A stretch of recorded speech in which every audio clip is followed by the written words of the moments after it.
పిల్లల మీద కూడా కేసులు పెట్టే దౌర్భాగ్య ప్రభుత్వం ఈరోజు రాష్ట్రంలో ఉంది. అంతకంటే ఏం చెప్పాలి? ఈ ప్రభుత్వం యొక్క భయం. అంత భయం ఎందుకు? ఆ పిల్లల్ని చూసి పిల్లలు తిరిగితే, అమ్మాయి తిరిగితే మీకెందుకు అంత భయం?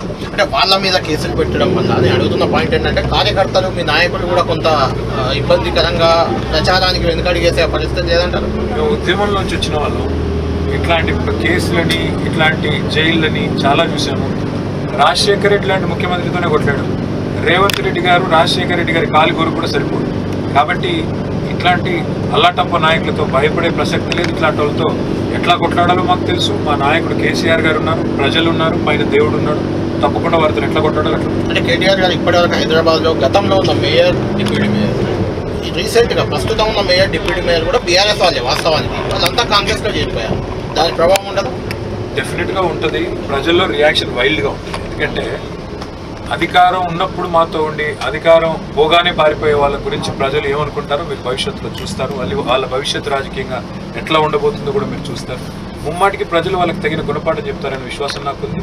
మాకు జూబ్లీ హిల్స్లో భారీ మెజారిటీతో పట్టం కడతారనే విశ్వాసం ఉంది.